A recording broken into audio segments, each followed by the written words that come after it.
Hello, my name is Poiuymew, and welcome to a new series here on the channel. We are going to be diving back into the Anbennar Total Overhaul mod for EU4. If you don't know what Anbennar is, it is, as I said, a total overhaul mod that is set in an entirely different world with new nations, mission trees, and so much more. It is based in fantasy, so you have things like elves, dwarves, magic, orcs. Anything you can think of that's kind of like a staple of fantasy, you can find it here. It is an absolutely fantastic mod, and if you have not seen it before, well, obviously I recommend that you stick around and watch the series, but if you want to try it for yourself, there will be a link down below in the description in which will take you to their Steam page. This is a great time to jump into it, as there is a very large update coming out soon, so it's good to kind of get a taste for what you may be able to find. We are going to be playing as the nation of Frozenmaw, up here in the, well, technically the southern part of the continent of Greentide, which is up in this area here, but we're kind of at a crossroads. If you look at the subcontinent mode, we have Greentide, Eskin, the Serpent Spine, and right here is Canor. So we are kind of stuck in between a bunch of different regions, which is going to make it very good for possible expansion later on. Now we are actually Orcish. Yes, we are an Orcish, if I can go to the right place yet. We have different administration compared to humans, so we have plus 10 development cost, minus 5 production efficiency. Cost of reducing war exhaustion is minus 50, minus 20% spy network construction, plus 5 tech cost, minus 1 diplo rep, minus 25 improved relations, plus 1 leaders without upkeep, minus 40 harsh treatment, minus 40% war tax cost, minus 15 general cost, and minus 33 military advisor cost. But that is not all. No, we also have special military bonuses because of our race. We have plus 20% national manpower, plus 10% manpower recovery speed, plus 20% fort maintenance, minus 10% artillery combat ability, minus 20% fort defense, minus 10% siege ability, plus 33% looting speed, plus 50% army tradition for battles, not too shabby, minus 10% land fire damage, and a whopping plus 25% shock damage, with minus 10% to both fire and shock damage received. So we are very strong in the early game at dealing a lot of damage to anybody that we come into contact with. So we're going to have to make sure that we take advantage of that. Now, another thing we are is a monstrous nation. So that means that everybody has a permanent CB on us if they border us, where they get like minus 50% AE to any land they take. So people are going to want to kill us. That is for sure. But that means that we also have a CB on them, Monstrous Conquest, in which we get 75% cost for provinces, which is pretty nice. Now, we have a mission tree here. It doesn't look big, but trust me, this will get much larger, especially when we form Grombar, which is the goal of Frozenmaw. You want to basically just get up to Admin Tech 7 and embrace feudalism. You just have to live that long. That's really what it comes down to. As for our personal ideas, we get plus 10% national tax modifier and plus 1 colonists, and then minus 2 national unrest, plus 20% infantry combat ability, which is amazing, minus 10% fort maintenance, and plus 10% fort defense, so overcoming the Orcish debuffs there a bit. Plus 1 admin free policies, so we'll have to keep that in mind when taking ideas.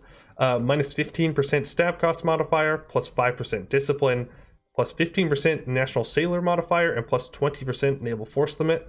And finally, we will get plus 15% production efficiency, which is pretty good.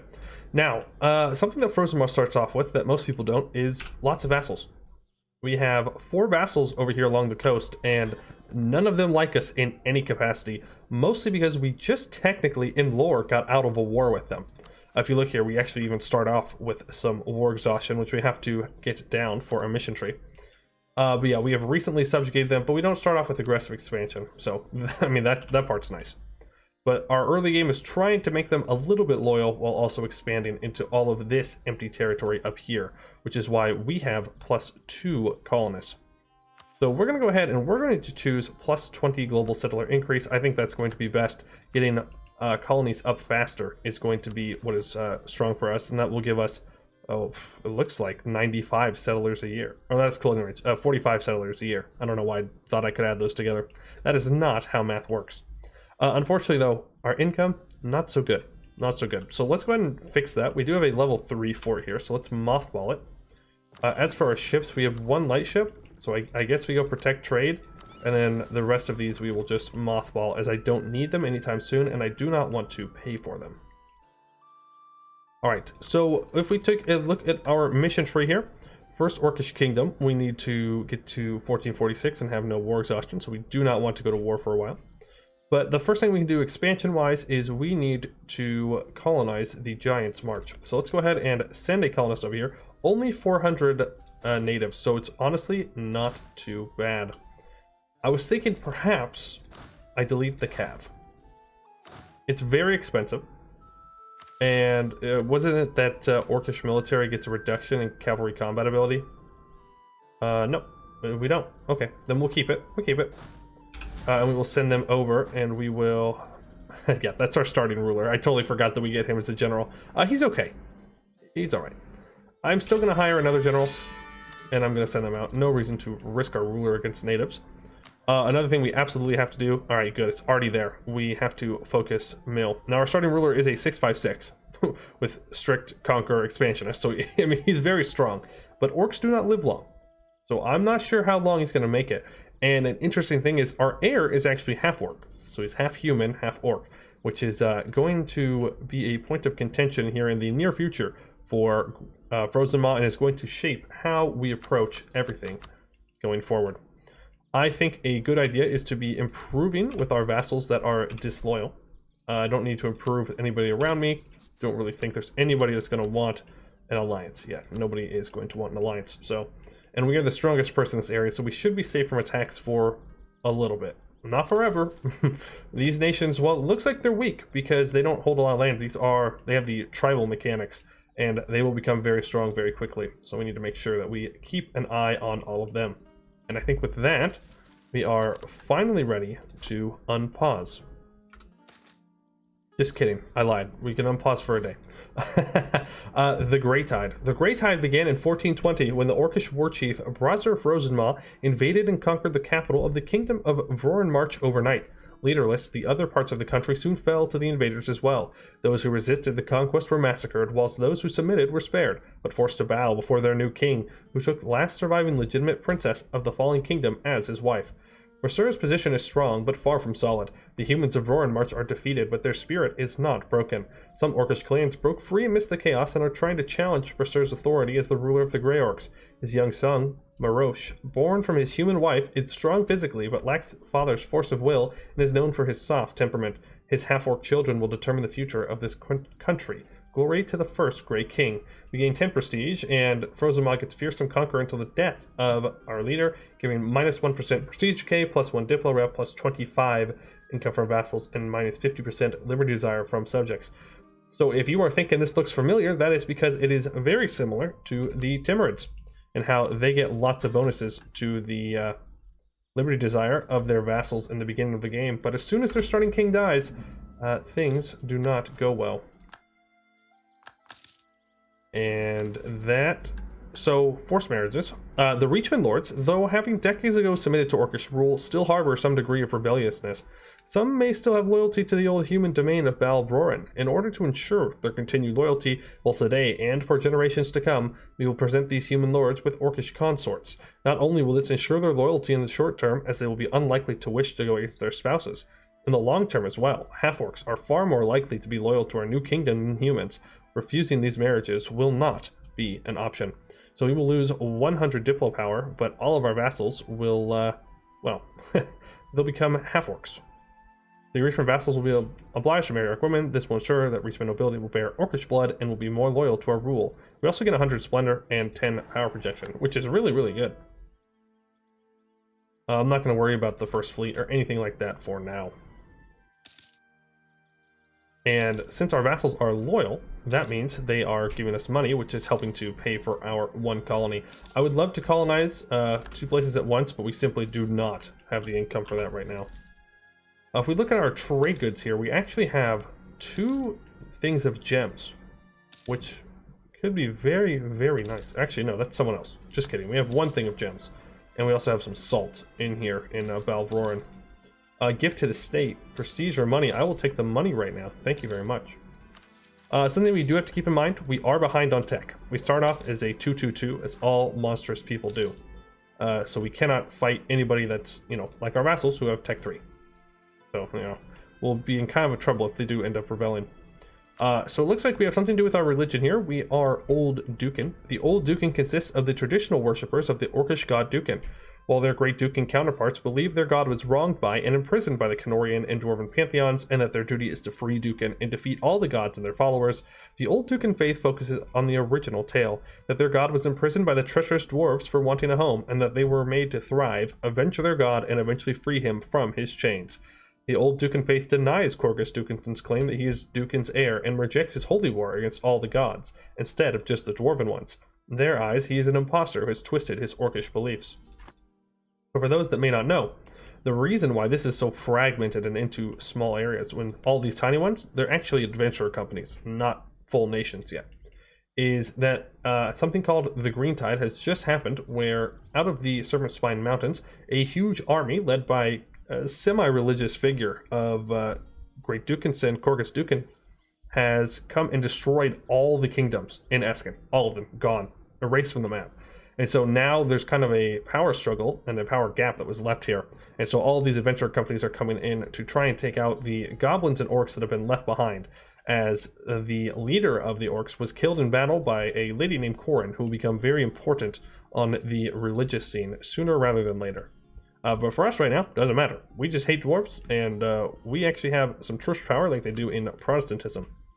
So we can look for omens. Dookan is still imprisoned deep under Serpent Spine and cannot directly communicate with his worshippers. To find out will of their god, Old Dookan, Orcish shamans go into a trance to look for omens from their gods. Let's see what happens. Omen of Destiny. A shaman steps out of his tent, where he spent several hours mutilating his own body to see an omen from Dookan through unbearable pain. He can barely stand on his feet from wounds, but his eyes are filled with determination. Chief, in my visions, I saw that one of our warriors is destined to have great future. He will bring a lot of glory to our tribe, if we will let him command our armies. We gain a general with 80 tradition, and we gain plus 20% morale of armies until 1451.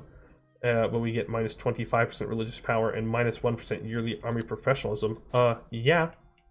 Okay, well, that's kind of a trash general for 80 tradition. I'm not gonna lie. That was a bit disappointing. But, you know what? I'll take a free general when I can get one. That morale of armies would be pretty nice, though. We do need to, of course, keep an eye on our war exhaustion here. It's going down pretty quickly.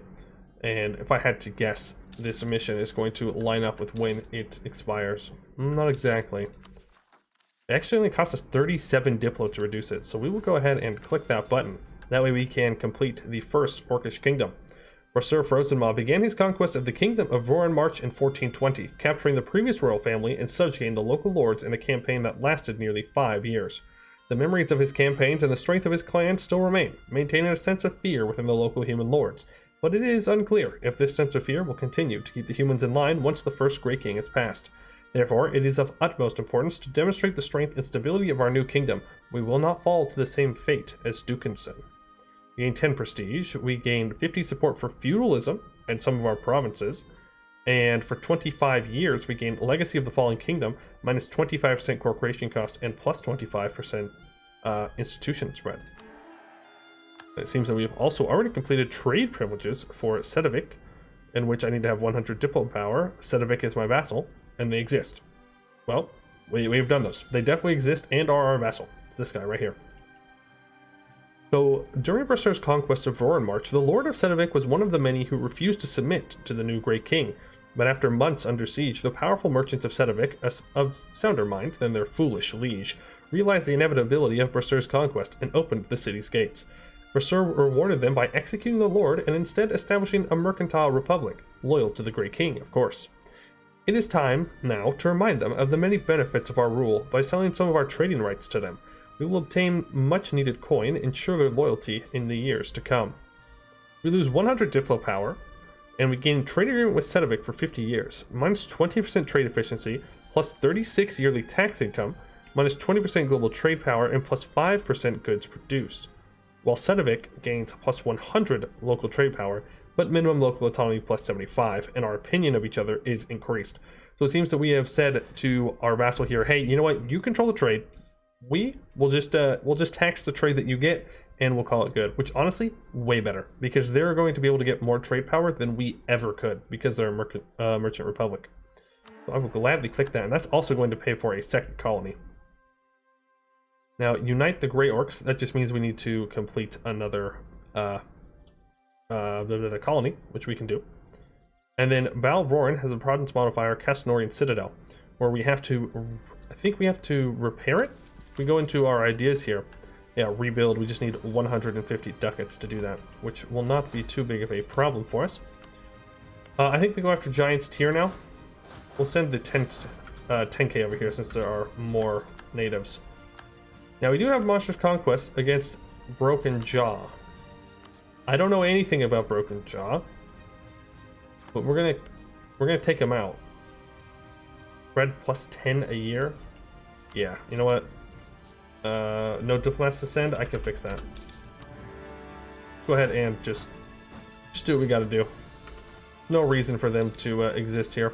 If they got more colonizers, more settlers per year, then I might consider letting them stay so they colonize for me, but they don't.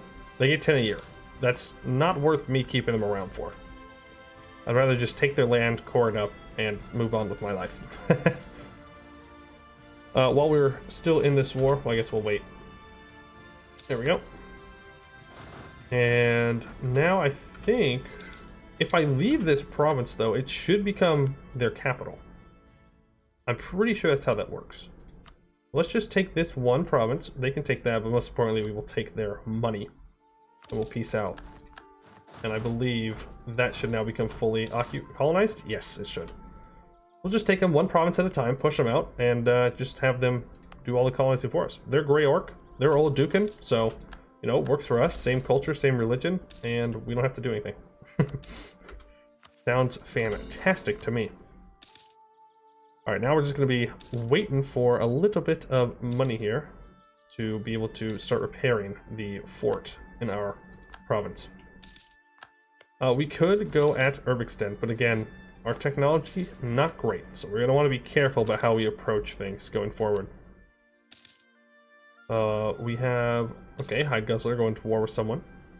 Dookan's Guidance, most of this just costs more religious power.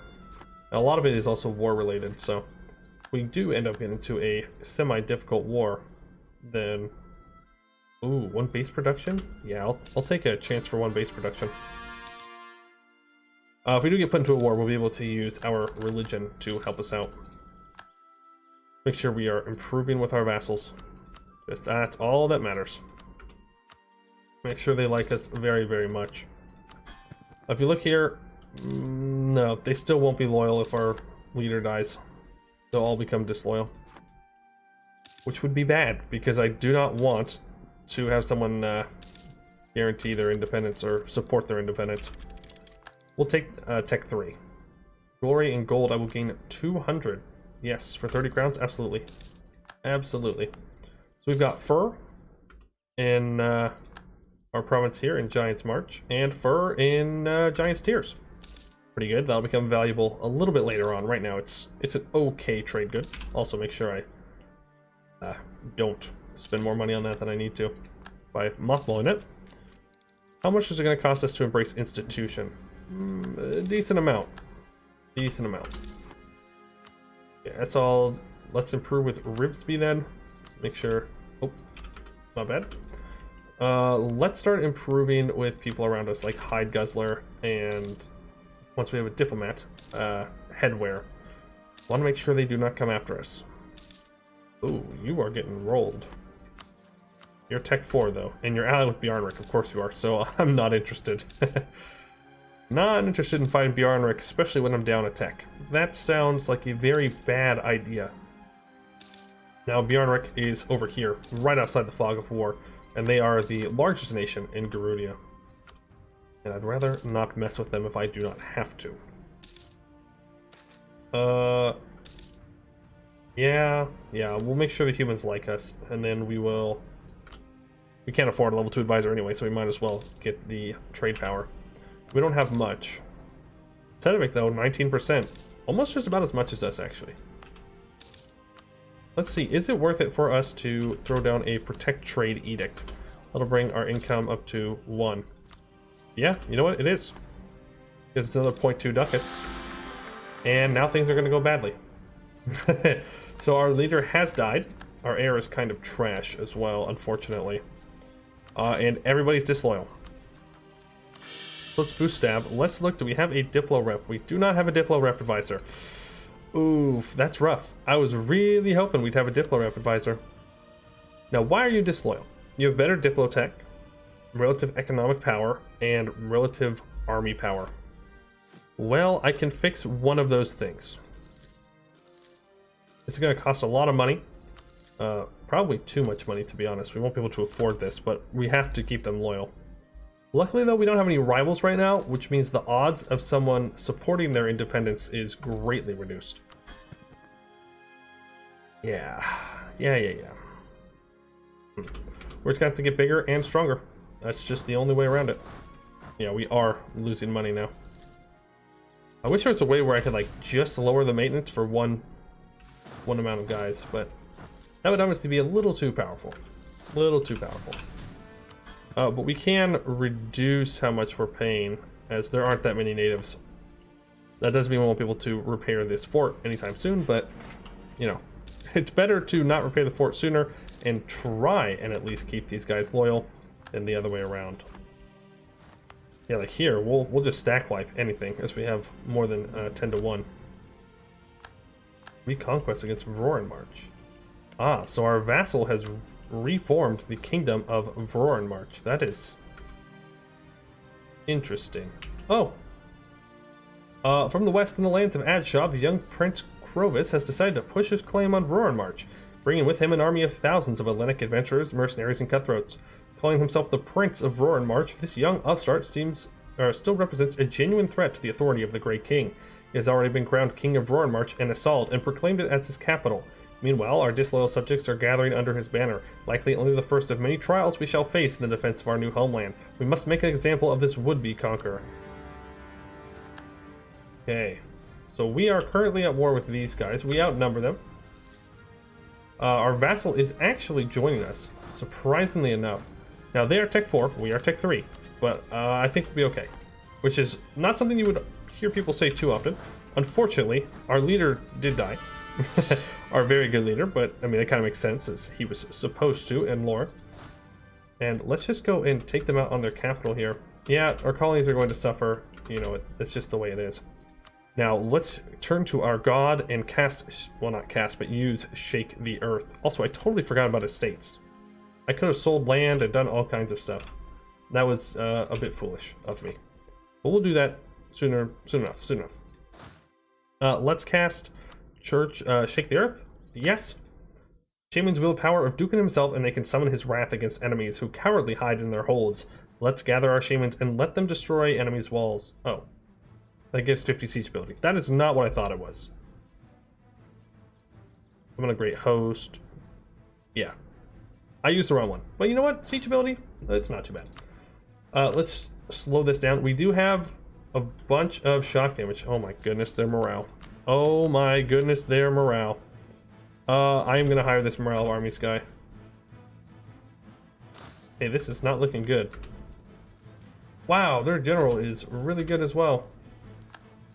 Yeah, we got rolled. Absolutely rolled. That's fine. We did more damage, and that's what it's going to come down to. We just have to hope that our vassal's fort can hold out. We regain the troops, we'll go back in. Also, if we can get Tech 4, that would be beautiful. In fact, you know what? We're going to get Tech 4. This is no longer an option. Okay, well, soon we can get Tech 4. Maybe we just wait to re-engage until that point. We'll go up to speed 5 while we wait. We're going to be taking some debt on. That's okay. We'll survive. Debt can be repaid through war. Of course. How else do you repay debt? Sitting around and not doing anything? Forget it.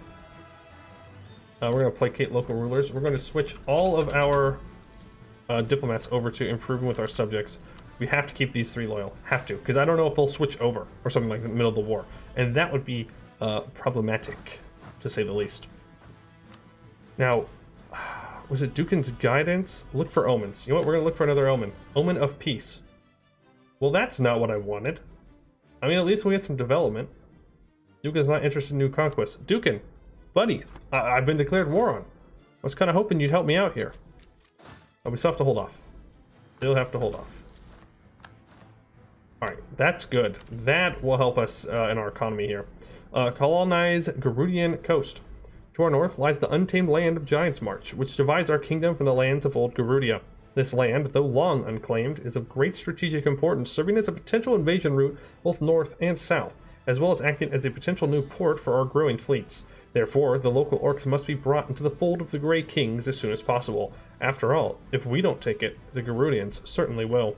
We gain 3 development, we gain plus 25 global settler increase and permanent claims on these provinces right here, so I'll have to consider going to war there soon. Send that in, and again, we are just waiting for tech, and I would like to get it sooner rather than later, as they are about to take this. Nope.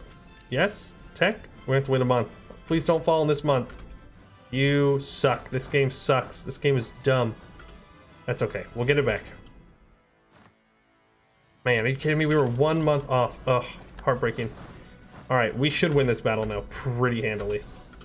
No. Sorry, we did not. We did. We won. We lost a lot of men, but so did they. They have a level 3 fort. I think we just go after their fort here.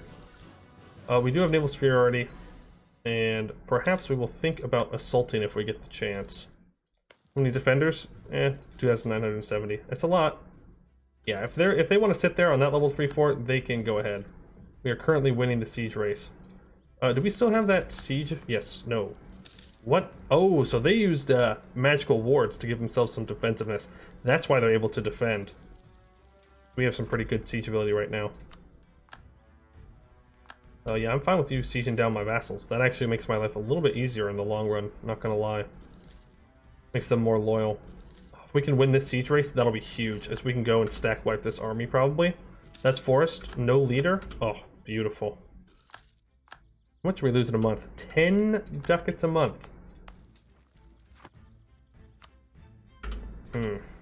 I can't abandon it because of the boys. Alright. We're just chilling. Half-orc minority is created. So it looks like the humans and orcs, they are having some babies. Right? Come on. We're definitely full annexing into this war. Oh, and we even sacked the province. Yeah, absolutely. Absolutely. Who is moving in here? This 6K? Oh, dang, it brought him off the siege. That is not what I wanted. Can I reinforce this? No. But it was a stack wipe. Alright, we should probably get off speed 5. That puts us at 14% war score. It shows superiority. We have -9 from battles. But I think most importantly, we are no longer losing war score from battles. Let's split up here. Make sure that we throw a general on you, and we will occupy the last 2 of their provinces, and then our vassal can start to unsiege things, and that will be the war all wrapped up. Great expectations. Yeah, I have to. I can't afford the autonomy in any of my provinces right now for the most part. I'm gonna take the crowns. I don't think I can get tolerance decrease with my main race, so definitely going to take advantage of that while I can. Go ahead and get all of this unoccupied. And we kind of need to find their armies. They must be reconsolidating somewhere. Let's send one of our troops onto the siege and put a siege general on there just to make sure it goes a little bit faster. We will not let them get away. Thank you. It was a good try, though. It was a good try. And now we'll just hold in South Chills Bay, and they shouldn't be able to get through us. But we will keep an eye to support. Okay, they just went around us. I was right. They couldn't go through us, but they could go around us. Yep, you're done. You're done. How dare you declare war on me? How dare you? That is not a stack wipe. Oh, they're tech 5. We are kind of struggling on tech here as orcs. That is okay. We'll have to go deal with those freaking dudes here in a second. Alright, that's 47% war score. Oh, they have an ally. They have Adshot as an ally. Who I bet you, if I just go step on their capital, they will want to peace out. Would you be willing to give me access? You would, because I'm going to assume that you guys are rivaled. Yep. So thank you for that access. And that should be more than enough for Adshah to get white pieced out. And that is 100% war score. And yeah, you should not have rebelled against me. Thanks for your land, though. Oh, and I get to get rid of all of these cores. Oh, that is wonderful. So many cores, I couldn't even get rid of them all. Let's make sure, most importantly, you get rid of the core on my capital. Yeah, oh, so sorry. So sorry about that. Now, rest of my vassals. You understand now? You gonna stay in line? You better stay in line. Swear to God, I'll do the same thing to you. Why don't I have to core this? I already have cores here? What? That's amazing. That's awesome. I love free cores. Free cores are the best cores. You don't have to pay for them. We are very much in debt. Very much in debt. And Goed has warned us. We can't even see Goed. It's this guy right here. We can't see him though. But he's very strong, and we're not going to be... Oh, we have a border with him. That's problematic. To say the least, that could be a problem. Well, these are free cores. State it up, baby. Yeah, let's do it. Give me the money. All right, how are we feeling on loyalty here? Everyone's decently loyal. Love to see it. We do have some serious interest for corruption and colonial maintenance. See you here to get that done faster. Oh no. I kind of forgot that I need to, you know, be there to take out the natives. Probably a good idea. Grey Orc raids on our colonies. Well, lose 100 crowns? Well, what's one more loan, right? What is one more loan in the grand scheme of things? And we're going to decrease our army maintenance here just a bit. And by a bit, I mean a lot. I think we're probably going to have to go back to one of our colonies. Upcoming. Tech, yep, we'll go ahead and we will take that temple, and we'll get that built up hopefully soon-ish. That's the plan. Repay the loan. What's our loan size? We're up to 79. We have 9 loans of 540. No, extend it. Not going to be worth it there. I'm going to keep this fort, though. I know it seems really expensive and like a dumb idea, but trust me, it's not. If Goed ends up at... Really? Really? I was hoping to disinherit him, but seems that I hesitated too much. And now I don't have any admin to boost my staff. Oh man. Not good. Not good. But such is the life of playing as an orc. Ooh. Yeah, tolerance increase of half-orcs, please. Your leaders do not last long. No, they do not. They die very early. Broken Jaw does not exist, so I need to actually go ahead and kill Broken Jaw. Let's do that right now, right before we call this episode. Lose a lot of money. Sweet, that is now good to state up. And let's make sure we have the siege, and I mean, this will be easy. They do not have any troops at all.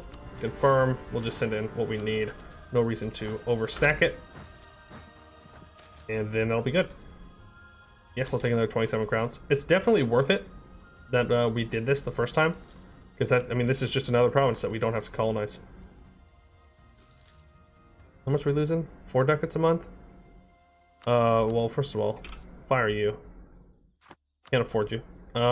Second of all, income. We are now -3. Once we go down here, we're looking, yeah, repay that.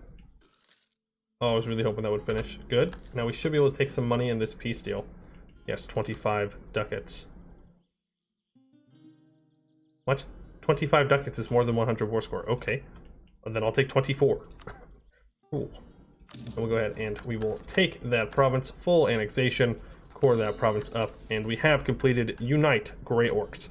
Though a vast majority of the Orcs of the Greentide pledge their loyalty to the Grey King, many have instead chosen to remain in the lakelands of the Giants' Tears, most notably the traitor clan of Brokenjaw. If our domain is to survive the years that are to come, then we must ensure the loyalty of all Grey Orc clans. Divided, we fall, but united, we conquer. 10 prestige, 10% morale of armies, minus 20% land maintenance modifier, and for 50 years we gain plus 20% settler chance, and we gain permanent claim on the Gullet's Peak area. Now, we just have to not be in a Regency Council. Well, great. No, that would have been great if I had done that earlier. And then it seems like we're going to need to move south.